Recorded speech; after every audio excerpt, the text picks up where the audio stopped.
गुरुर्ब्रह्मा गुरुर्विष्णु गुरुर्देवो महेश्वरः गुरुर्देव परब्रह्म तस्मै श्री गुरुवे नमः। गुरु के बिना ज्ञान नहीं, ज्ञान के बिना कोई महान नहीं। भटक जाता है जब इंसान, तब गुरु ही देता है ज्ञान। ईश्वर के पहले अगर कोई है तो वो गुरु है। दुनिया से वाकिफ जो कराता वो गुरु है। हमें अच्छा इंसान जो बनाता है वो गुरु है। बिना गुरु के ज़िंदगी आसान नहीं। हमारी कमियों को जो बताता है वो गुरु है। हमें इंसानियत जो सिखाता है वो गुरु है। हमें जो हीरे की तरह तराशता है वो गुरु है।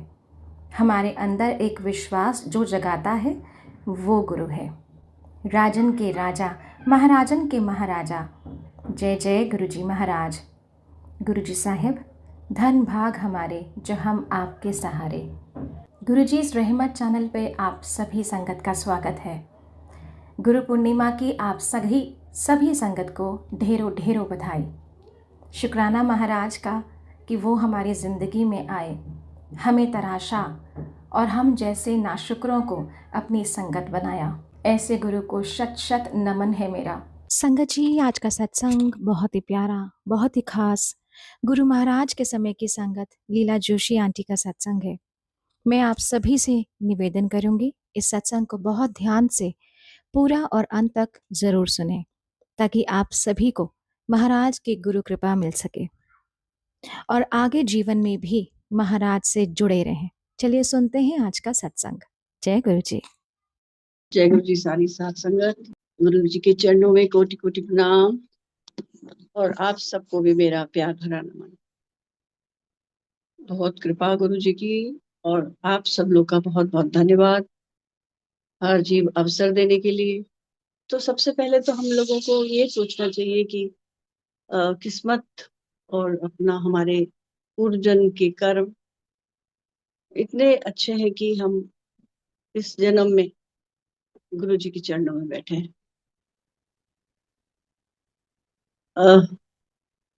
अब सब लोग वही होता है ना कि हमने देखा है तो पुरानी संगत और नई संगत ऐसा कुछ भी नहीं है। इतने शब्द हम जब सुनते हैं तो पता लगता है कि किस तरह से जो लहरा जी थे उन्होंने क्या समझ के गुरु नानक देव की अपने गुरु की किस तरह से उन्होंने क्या ईश्वर समझ के पूजा की थी, तो उनको वही प्राप्त हुआ। उनके बेटों ने उनको नहीं वैसा समझा तो उनको वही मिला। और यही हमको भी सोचना चाहिए कि हम जिस भाव से अपने गुरु को ग्रहण करते हैं, धारण करते हैं, समझते हैं, वही हमें मिलता है। और जो गुरु जी के साथ रह करके हम लोग ने मुझे जो समझ में आता है वो यही कि पूर्ण गुरु हमने समझ के उनको धारा और उनको पूरी तरह अपनाया। और लेकिन जो उन्हें बताते थे कि मैं कौन हूँ, हमें समझ में नहीं आता था। क्यों? क्योंकि वो ही भी उनकी लीला थी। वो कहते थे कि अगर मैंने अपना असली रूप दिखा दिया तो सब भस्म हो जाओगे। और सचमुच अब हम जब शिव पुराण वगैरह में पढ़ते हैं ये सब बातें कि क्या है शिव। शिव सोम अग्नि है और शक्ति जो माँ है वो सोम है। तो वो जो अग्नि है वो वाकई में उनका प्रताप ही इतना है कि वो किसी को भी कहीं पे भी भस्म कर सकते हैं। और उन्होंने अपना वो रूप हमें दिखाया इसीलिए नहीं कि हम शायद उस शक्ति को सहन भी नहीं कर पाते। बस किसी न किसी रूप में वो अपने को बताते थे कि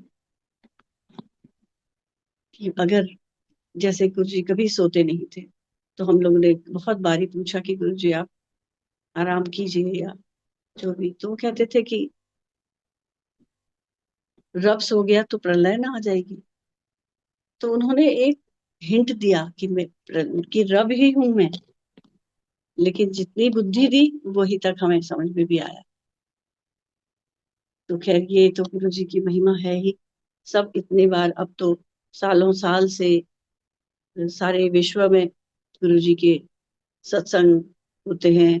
और सबके मुख से कुछ न कुछ सेम बातें हम सब लोग करते हैं, सब लोग सुनते हैं, सब लोगों को मालूम है कि क्या है भगवान।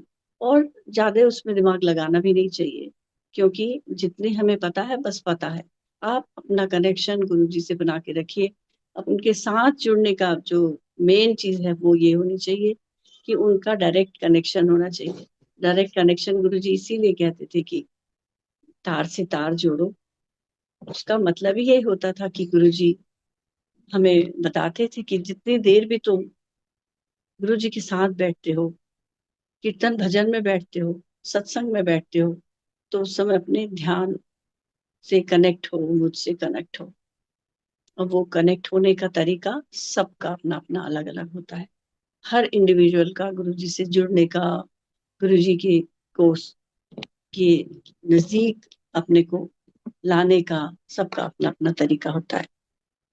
और ये जो हमारे जो जो पूर्व जन्म के कर्म है, वो बिल्कुल ऐसे ही हैं जैसे हम आज एक बीज बोएंगे, वो धीरे धीरे बड़ा होगा, बड़ा होके बहुत बड़ा पेड़ बनेगा। उसमें कब फूल लगेंगे, कब फल लगेंगे, तब हमें मिलेंगे ना वो। तो जो हम इस समय बोएंगे वो तो हमारे अगले जन्म के काम आएगा, क्योंकि वो हम अभी बो रहे हैं।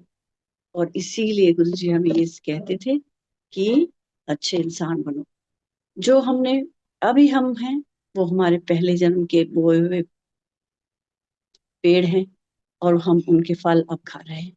और ये फल, ऐसा फल कि जो गुरु जी के चरणों में हमें बिठा रहा है, कितना सुंदर है देखिए।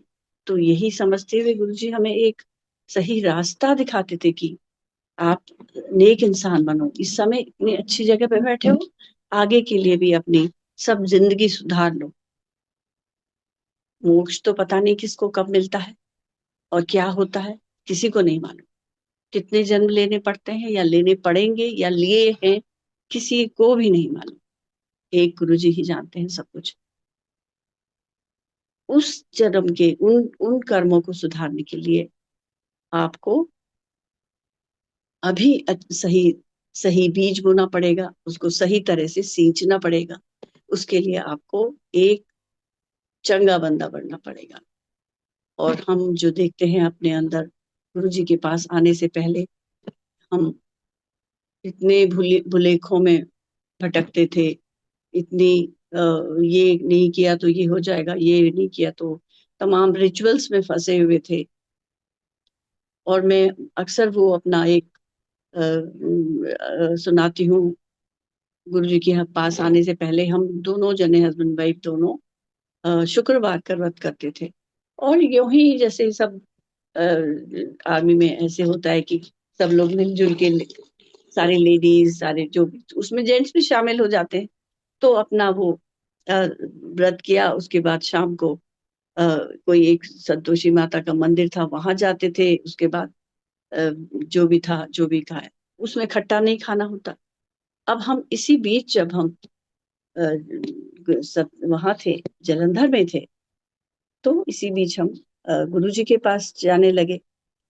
और वहां जाने लगे तो एक शुक्रवार को, मुझे ठीक से याद नहीं है कि हमारी मैरिज एनिवर्सरी थी या कुछ तो था। तो हम वहां तो पूरे दिन भर पूरा ये दरबार खुला रहता था, सुबह 9 बजे से और रात को देर तक। तो आवत जावत रहती थी वहां की, कोई भी आए वहां बैठ जाए, चाय पी के, चाय प्रसाद लेकर के। उस समय तो प्रसाद भी नहीं कहते थे, चाय ही बोलते थे। वो लेके कोई ना कोई जो भी वहां होता था वो बना लेता था, या वहां जो सेवादार होते थे वो बना देते थे। कोई पर्टिकुलर सेवादार नहीं होता था कि वो ही करेगा, वही बनाएगा। तो वहां जो है वो दिन भर खुला रहता था। पंजाब से भी संगत आती रहती थी, जाती रहती थी। गुरुजी के कभी चलते फिरते गुरुजी अपने कमरे से निकल के आए और दर्शन दिए। लेकिन शाम को ही वो अपनी गद्दी पर बैठते थे।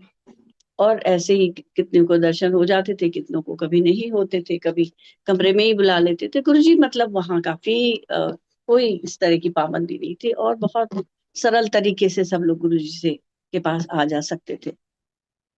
तो जब मैं ये शुक्रवार की बात बता रही हूँ कि एक दिन जो शुक्रवार था, उस दिन कुछ तो था हमारे उसमें मैरिज एनिवर्सरी थी या कोई बर्थडे था, या जो भी था, वो हमने सोचा कि उस दिन हम रात को वहां नहीं जाएंगे, शाम को नहीं जाएंगे जिस तरह हम रोज जाते हैं, क्योंकि फिर वो वहां लंगर खाना होगा, उसमें प्याज होगा। ये हमारे भुलेखे की बात बता रही हूँ मैं अपने। उसमें प्याज होगा, खट्टा होगा, कैसे होगा, फिर ये नहीं खाएंगे। इस समय तो वहां खाली चाय प्रसाद होगा और हम आ जाएंगे, गुरु जी के दर्शन भी हो जाएंगे। हम जो है वो बहुत सियाने बनते हैं ना, बहुत अपने को दिमाग लगाते हैं कि बहुत हम होशियार हैं। तो ये सोच के हम गए, जोशी अंकल भी आ गए, ऑफिस से मैं भी वहां पहुंच गई। और हाँ, कभी भी दोपहर में कभी भी ऐसे लंगर या होता ही नहीं था वहां, तो खैर बनता ही नहीं था। अगर आता भी था कुछ तो बाहर से ही आता था, बट दोपहर में लंच के टाइम पे तो कुछ भी नहीं होता था, सिर्फ रात को ही जो आता था लंगर बन के। उस दिन पता नहीं गुरु जी ने जो भी लीला रची, कहीं से लंगर आया, छोटे छोटे डोलुओं में दही, एक में दही, एक में मेथी के पराठे, एक में शक्कर और घी वगैरह अलग अलग। और गुरुजी ने खुद अपने हाथ से वो थालियां, बस 8-10 लोग होंगे मुश्किल से, वो थालियां लगाई, 4-5 थालियां, और पकड़ाई, और हमको भी पकड़ा दी। एक थाली में मैं और जोशी अंकल को बोला कि तुम दोनों खा लो। अब मेरा तो माथा ठनका। मैंने कहा ये तो शुक्रवार का व्रत, और ये क्या हो गया?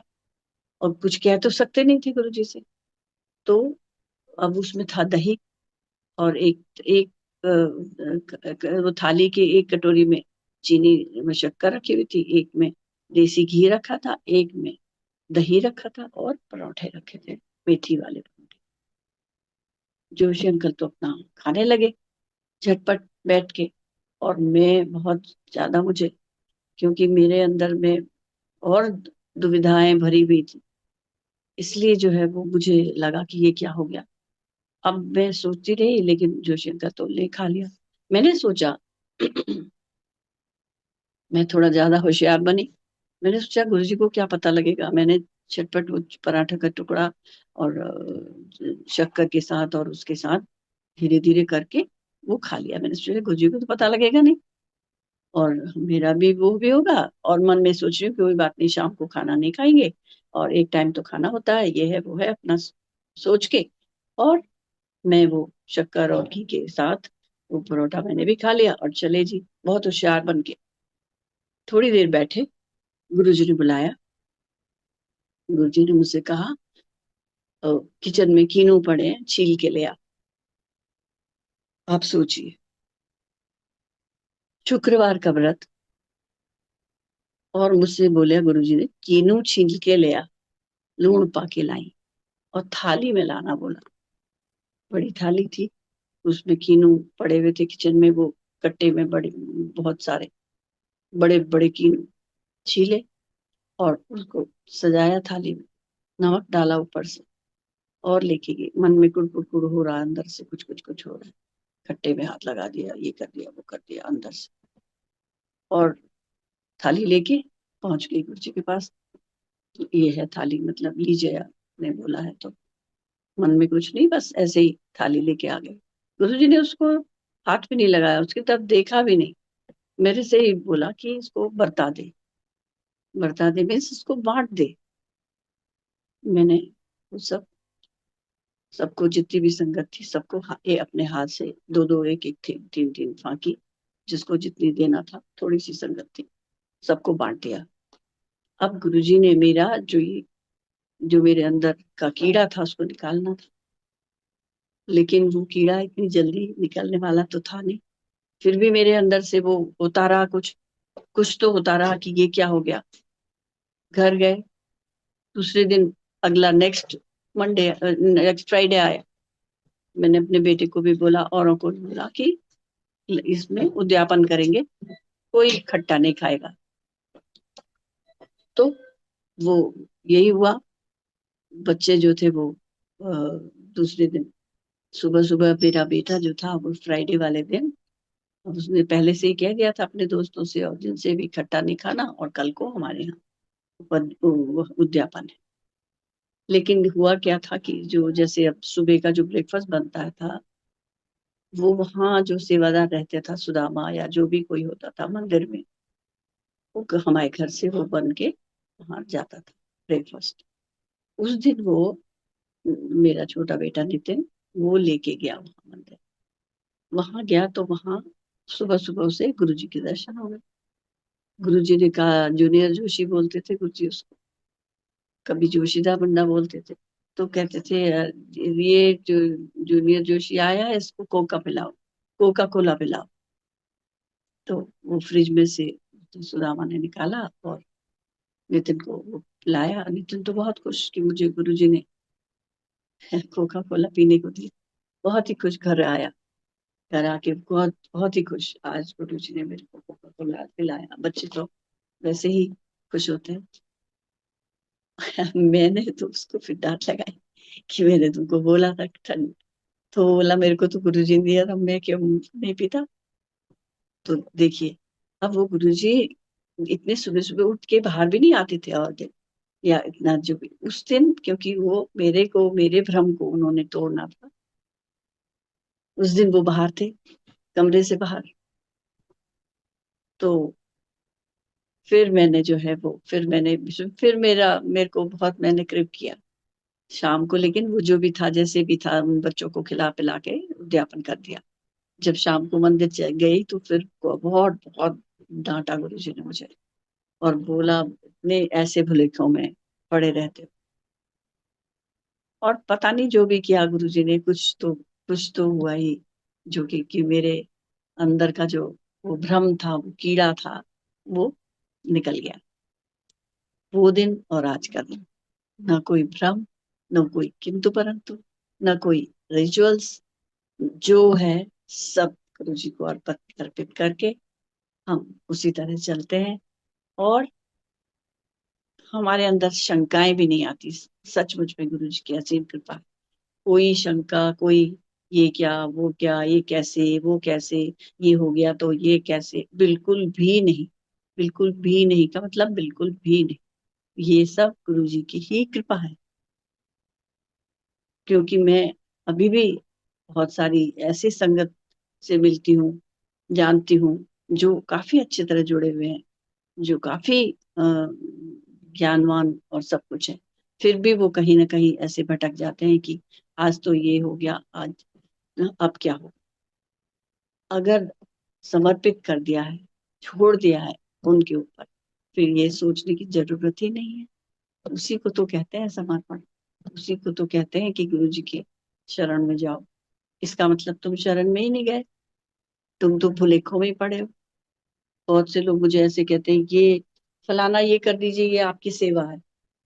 ये सेवा के नाम को ऐसे वो नहीं करना चाहिए, कभी भी नहीं।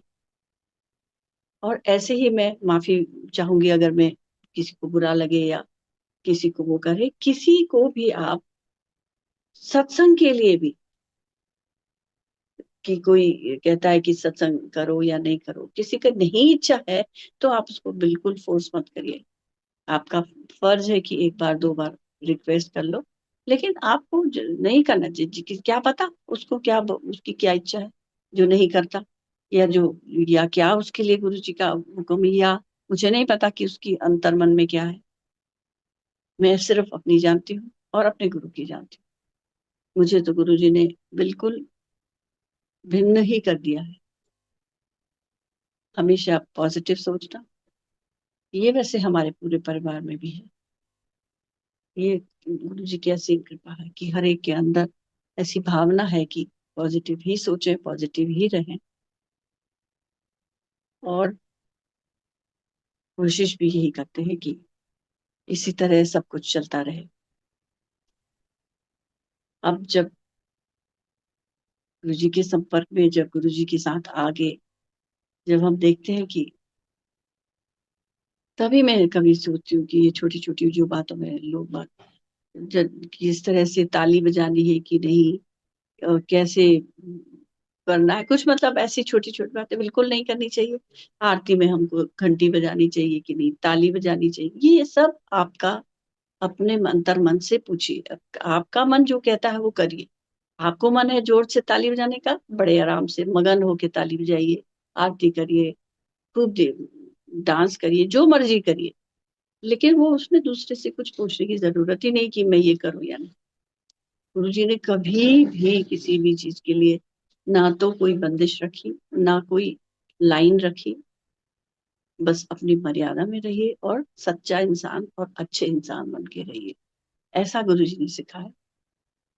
गुरु जी की मर्यादाएं जैसे आप हमेशा सबसे सुनते हैं, सीखते हैं, जो इतने पुरानी संगत बोलती है, सब लोग आपको बताती है, लेकिन फिर भी जब कुछ कानों में गलत सुनाई पड़ता है तो तो लगता है कि ठीक है, वो उनकी मर्जी।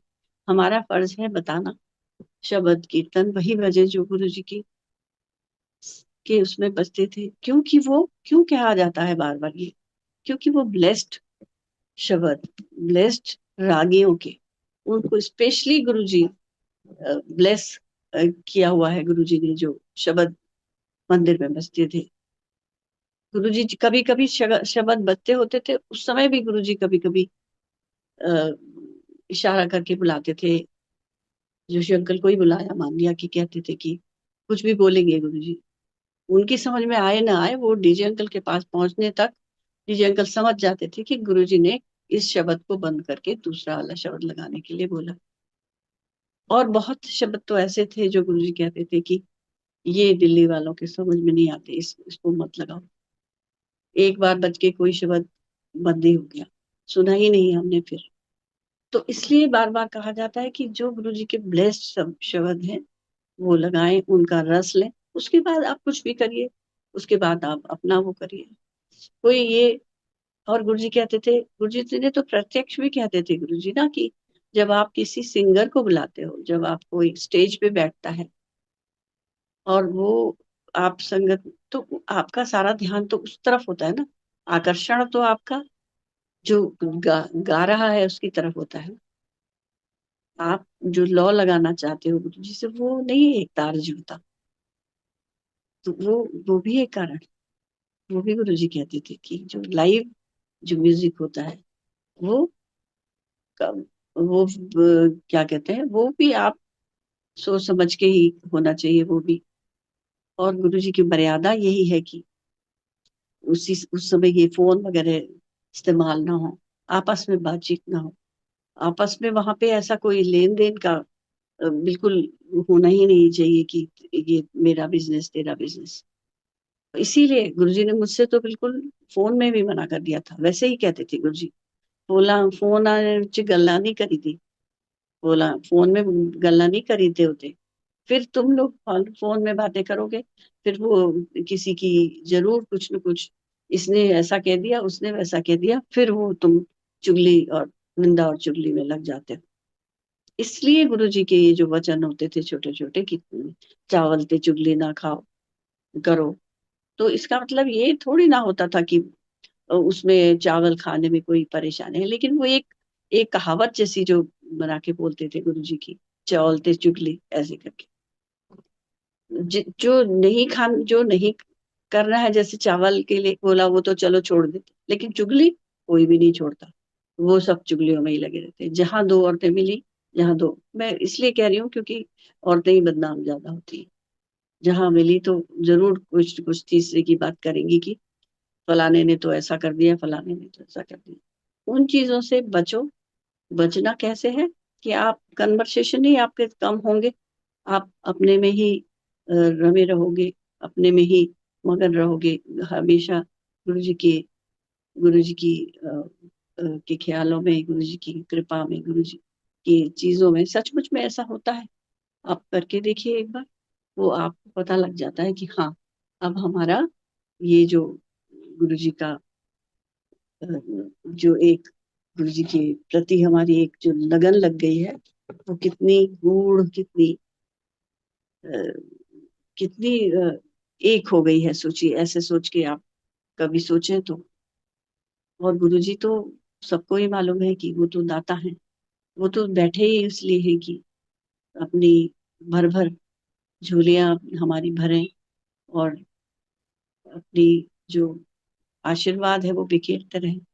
लेकिन हमको भी तो उस लायक बनना पड़ेगा ना, अपनी झोलियों को में देखना पड़ेगा ना कि हमारी झोली में छेद तो नहीं है। गुरु जी इतनी मेहर बरसा रहे हैं और वो नीचे से निकल जा रही है, उसके लिए हमको तैयार होना पड़ेगा। उसके लिए फिर गुरु जी जिम्मेवार नहीं होंगे। गुरु जी ने तो, जैसे मैं हमेशा हमेशा बच्चों को भी कभी कभी समझाती हूँ कि देखिए, जैसे एक थाली में आपको खाना परोस दिया जाता है, उसमें हजार कितने ही तरह के व्यंजन होते हैं, खट्टा मीठा का सैलान कड़वा, और जो भी स्वाद है, जितने भी षड रस भोजन हैं, सारे होते हैं उसमें।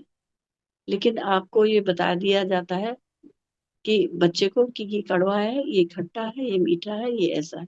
अब ये इसमें से तुमको क्या खाना है, बताओ, पसंद क्या है? वो तुम्हारी इच्छा है, तुम्हारी विल है। ऐसे ही भगवान ने, ईश्वर ने, गुरु जी ने एक विशाल, एक भंडार, एक थाली इतनी बड़ी परोस रखी है हम सबके लिए, कि ये इतने भिन्न भिन्न तरीके की चीजें हमारे सामने रखती हैं। लेकिन सबके सबके परिणाम उन्होंने हमें बता दिए हैं। चोरी करोगे तो ये होगा, किसी का किसी को हर्ट करोगे तो ये दंड होगा, किसी की अच्छाई, किसी गरीब को कुछ कपड़े दे दोगे, उसको खाना दे दोगे, उसका परिणाम कुछ और होगा। तो अच्छाई का और बुराई का, या जो भी कर्म है हमारे, उन सब के परिणाम हमें पता है। क्यों? क्योंकि वो गुरु जी ने हमें बता दिए। और इतना सारा भंडार हमारे सामने खोल के रखा है, और ये हमें फ्री चॉइस दे दी है गुरु जी ने कि इनमें से रास्ता तुम चूज करो, तुमको कौन सा रास्ता चाहिए, सच्चाई का रास्ता चाहिए या बुराई का रास्ता।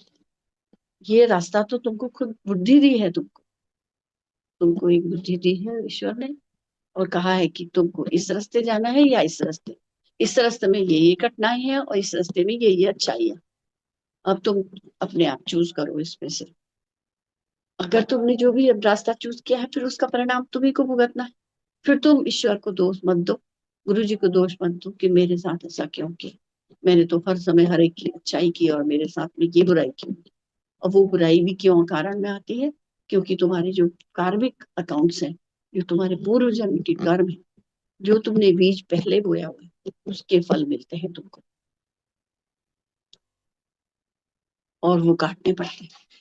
फिर भी गुरु जी कहते थे इतने परसेंट में काट देता हूँ, बाकी तुम्हारे लिए बचे। वो बचे भी हमको इतने बड़े लगते हैं कि हम सोचते हैं हमारे साथ क्यों हुआ। और इसी इसी क्यों को मिटाने के लिए गुरु जी ने हमें अपनी जो शरण में रखा है, हमको अपने कहा है कि तुम पूरी तरह अपने को समर्पित कर दो। वो इसीलिए कि वो जो कार्मिक हम अकाउंट है हमारे, अगर हम गुरु जी के ऊपर पूरी तरह समर्पित हो जाएंगे, समर्पित, उनको समर्पण का भाव हमारे अंदर आएगा, तभी हमें ये जो अच्छाई और बुराई में कोई भेद नहीं लगेगा। बुरा होगा या मतलब बुरा मीन्स हम अगर कष्ट में किसी होंगे, उसको सहने की शक्ति भी होगी, और अच्छाई होगी तो उसमें हम बहुत अति खुश नहीं होंगे। दोनों में हमें गुरु जी ने एक बैलेंस रखना सिखा दिया। तो उसमें हमको लगेगा हाँ नहीं, ये तो हमारे पार्ट ऑफ हमारा कर्म है, हम अच्छा भी तो करना है, अच्छे भी कर्म मिल रहे हैं और साथ में बुरे भी। तो इससे घबराना क्यों, इससे गुरु जी को दोष क्यों देना?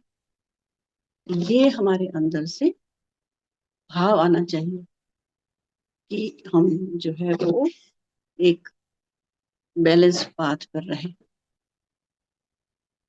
तो ये जो गुरु जी हमेशा हमें सीख देते हैं, हमें सही रास्ता दिखाते हैं, वो इसीलिए कि हम अच्छे इंसान बने और गुरु जी की राह पर चले। और इतनी जो आप लोगों ने गुरु जी के वचन जो आपको इतने बार सब लोग बताते रहते हैं कि किस तरह से अपने घर की मर्यादा, अपने अ, समाज की मर्यादा, अपने गुरु की मर्यादा किस तरह से रखनी है, वो जरूर उसको ही फॉलो करना चाहिए। अपना भांडा साफ रखो, कहते थे गुरु जी। हम दूसरों को देखते, हम अपना भांडा कभी भी नहीं देखता। कोई भी जना, कोई भी कितना ही रिजिड होगा, कितना ही गुस्सेबाज होगा, कुछ भी होगा, अपनी बात बना के रहेगा, लेकिन वो दूसरों को ही देखता रहेगा, इसने तो ऐसा किया इसलिए मैंने ऐसा किया। अपने को कोई नहीं देखता। और गुरु जी बार बार यही कहते थे कि अपना भांडा साफ रखो। हम दूसरे का भांडा क्यों मांजते हैं, क्यों देखते हैं, अपना क्यों नहीं देखते? तो अपने अंदर अगर हम गुरु जी की सीख के अनुसार हम अगर उस पर चलेंगे तो ही सुखी रहेंगे। हर एक इंसान, हर जना, हर गुरु जी की संगत बहुत समझदार है, बहुत समझदार है। उनको कुछ भी सिखाने की जरूरत नहीं है। सबको अपने अपने बुद्धि पर नाज भी है और होना भी चाहिए। और गुरु जी की कृपा से सब लोग सही रास्ते पर चले। बस गुरु जी को मानते हैं तो गुरु जी की भी माने कि, तो इसलिए सब लोग उस रास्ते को अपनाएं जो गुरु जी ने हमें दिखाया और सुखी भी रहे। जय गुरु जी, जय जय गुरु जी। शुक्राना Guru Maharaj. Thank you so much aunty. इतना प्यारा और इतना भावपूर्ण सत्संग हम सभी संगत के साथ साझा करने के लिए। उम्मीद करूंगी कि आज सत्संग के माध्यम से संगत जी आपके बहुत सारे प्रश्नों के उत्तर ज़रूर मिले होंगे, क्योंकि यही कामना रहती है कि पुरानी संगत के सत्संग के माध्यम से हम महाराज से और भी गहरे जुड़ सकें। इसी कामना के साथ जय गुरु जी। शुक्राना गुरु महाराज।